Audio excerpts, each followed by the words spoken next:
Some of these running backs have real news surrounding them and they deserve to be skyrocketing up rankings. Now, others, it kind of seems like they are stuck in a fantasy football echo chamber where people just keep on hyping them up, hyping them up, hyping them up, and maybe we should look to sell high. Now, our first guy, Kenneth Gainwell, is going to be a running back that a month ago had an ADP on Underdog of 188, and now you're seeing Gainwell with an ADP of 166. And before we actually dove into the numbers here with Gainwell, I kind of thought the uprise made a little bit of sense because it's not a completely unreasonable price point with Kenneth Gainwell. I mean, at the end of the day, this is one of the best offenses in the NFL. We know that they are going to have a ton of rushing production. And most importantly, we know that they don't have a solidified starting running back. Yeah, they go out there, they trade for DeAndre Swift. Yeah, they go out there and they sign Rashad Penny coming off the torn ACL.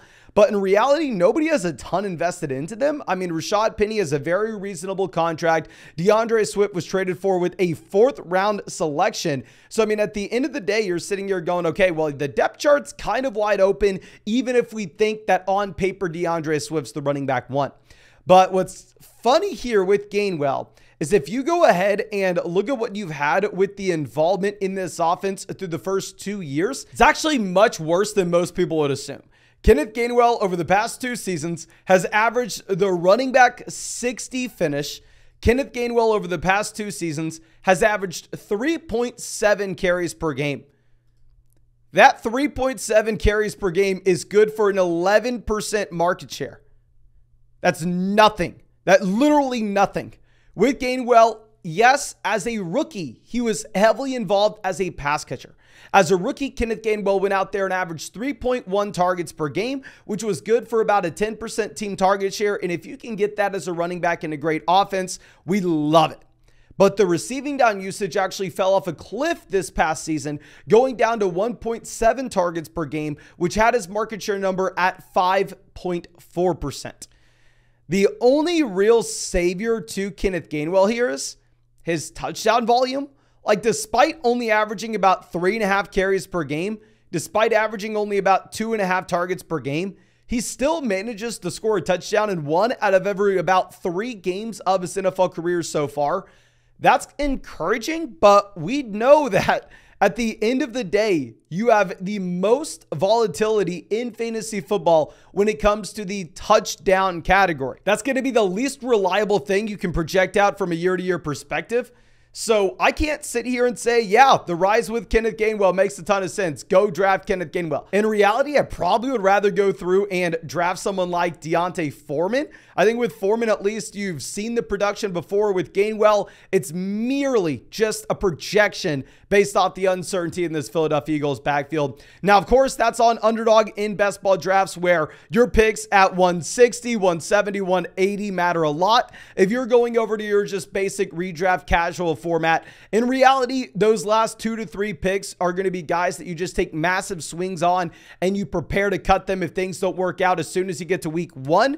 So yeah, even in your casual redraft format, I'd probably rather just draft like Leonard Fournette and say, okay, well, if he finds a good landing spot, then maybe he has an upside case. But with Gainwell, yeah, I just don't see the case in drafting him at this new price in almost any format. Now, Antonio Gibson is a running back that a couple months back we called a must draft RB. Now, about a month ago, he was going at pick 112, and now he's risen up to being pick 98 in fantasy football drafts. If you're looking at underdog contests right now, Antonio Gibson is going alongside Zach Charbonnet, A.J. Dillon, and going right behind Evan Ingram. This is a running back that over the past 3 seasons has averaged the running back 22 finish. This is a running back that's averaged about a 10% team target share and about 45% of his team's carries on a per game basis. Now, yes, this past season was his worst season in Washington, but it was also the year in which he saw the most competition in his backfield. Keep in mind, J.D. McKissic was still in Washington this past year, and you add in Brian Robinson into this offense. Now, in my mind, yes, I think in a full PPR format, you should be pretty damn excited about Gibson based off the departure of J.D. McKissic. And this is why back whenever you were looking at him as a significantly cheaper option in drafts a month ago, 2 months ago, he was a must-draft running back with us. With the departure of J.D. McKissic, Antonio Gibson went from about 3.3 targets per game up to 4.5 targets per game last year. He went from 8.7 fantasy points per game up to 13 fantasy points per game last season. So I agree, he should be drafted higher than where he finished last year. But what's interesting is looking at the dichotomy and what you have with these Washington backs in ESPN drafts, aka those casual redraft leagues, and in comparison to underdog drafts. Right now, if you're looking at ESPN drafts, Antonio Gibson is going at pick 126, and Brian Robinson is going at pick 110. So Brian Robinson in your casual redraft league will go about a round or 2 rounds earlier than Antonio Gibson. Whereas if you were looking at those underdog drafts, on the other hand, it's the exact opposite situation, where Antonio Gibson has an ADP of 98 and Brian Robinson has an ADP of 111. So I'm going to keep this super simple. I think if you're playing on underdog, you probably should draft Brian Robinson at pick 111 because you also have J.D. McKissic's departure benefiting Robinson this next year, and you're getting him at a cheaper price point. If you're playing in your casual or redraft format, on the other hand, and you're going to get Antonio Gibson a round or 2 after Brian Robinson, you probably want to go with Antonio Gibson, especially if it's going to be a full PPR format as he continues to increase his involvement as a pass catcher each and every season. Now, if we're going to go over and look at the player props that Underdog has with these guys, they don't have anything out for Antonio Gibson just yet. But if you're going over to Brian Robinson, they have him at 6.5 rushing touchdowns. They have him at about 775.5 rushing yards. This is more than Cam Akers. Not saying you should draft Brian Robinson over Akers, but Underdog with these player props 100% projecting Brian Robinson to be the first and second down back at a minimum here in Washington. And of course, real quick, if you want to check out any of those player props on Underdog, or if you want to get into a draft with us, which we are doing every single day on the live stream, now is by far and away the best time to do it. The puppy tournament is open, which is a $5 buy-in, $500,000 prize pool. A member of the flock won first place in this tournament last year, and Nick ended up taking away $75,000. Hell, on Underdog, it's best ball, so no time commitment at all during the year. So I drafted 700 teams and won $150,000 myself. And when you sign up with promo code FLOCK, they're going to match your first deposit dollar for dollar up to $100. Plus, you're going to get my 2023 fantasy football rankings and a free trial to flockfantasy.com. Now is also the best time to go check out Underdog because they have the free Patrick Mahomes line out there for everybody, I believe until July 22nd. So please make sure you're taking advantage of that ASAP. You can find the link in the description and comment section. But now going over to our next guy, someone that we've talked about a considerable amount, right? Cam Akers, where we are just looking at his player prop being the same as Brian Robinson's. Underdog has Cam Akers at 6.5 rushing touchdowns and 750 rushing yards. And with Akers, yes, his final season statistics have been underwhelming to say the least over the 2 years we've had from him in 2020 as well as 2022. But if we're going to move past those, we know Akers was a great prospect coming out of Florida State. He was the youngest running back in that 2020 draft class, so he's still pretty damn young at the position. And what people are most excited about is the involvement you've seen with Akers as a bell cow running back pretty much at the end of every single season. You go to 2022, his final 3 games, 23 carries, 19 carries, 21 carries. You go to the 2021 playoffs, coming off a torn Achilles. He goes out there in 17 carries, 24 carries, 13 carries, 13 carries. You go to the end of his rookie season in 2020, the last 4 weeks of the regular season, as well as the postseason, 21, 29, 15, 21, 28, 18 carries. Now, I don't know if this next year is going to be that same continued trend where Akers gives you nothing for the fantasy football season. Then all of a sudden at the end of the year, he's actually decent. But regardless of the case, I mean, it makes sense why Akers is moving up. I think people were probably just too low on him in the first place. Now, someone that people were definitely too low on in the first place is going to be David Montgomery. David Montgomery was being drafted at pick 88 about a month ago, and now David Montgomery is being drafted at pick 78. Now, Montgomery over the past 3 seasons has been on the straight decline, ladies and gentlemen. He's gone from the running back 8 to the running back 15 to the running back 28. But to be honest with you, I don't want to say this is all of David Montgomery's fault. At the end of the day, if you were looking at how bad the Chicago Bears were a year ago, I understand a lot of people want to ignore it. I understand a lot of people love Justin Fields, and they are not willing to hear anything negative about the Chicago Bears. But David Montgomery was in the worst offense in the NFL, on the worst roster in the NFL last season, indicated by, one, the fact that the Chicago Bears had fewer passing yards than any team we've seen over the past decade, as well as, 2, they earned the #1 overall pick. So what the hell are we talking about? Now, with Montgomery, what I like to see are a couple different marks. One, his target share mark over the past 3 seasons in Chicago. David Montgomery averaged anywhere from about 11 to 13% of his team's target share on a per game basis during those 3 seasons. You did not see a significant drop off in those market share numbers. And in 2022, while it looks like the market share numbers as a rusher took that dip, in reality, that's just because he was playing alongside Justin Fields. And obviously, Justin Fields is going to take up a much higher percentage of the overall rushing offense in comparison to who David Montgomery was working with in 2020. So I don't necessarily think you have too many red flags in terms of the talent of David Montgomery declining. I think it was more so based on the situation and why you saw the fantasy points per game decline for Montgomery for 3 straight seasons now. But the situation this next year should be much better. Now, I'm not the biggest Detroit Lions fan in the world. I understand a lot of people think the Detroit Lions are destined for the Super Bowl. I understand a lot of people think the Detroit Lions have already won that division.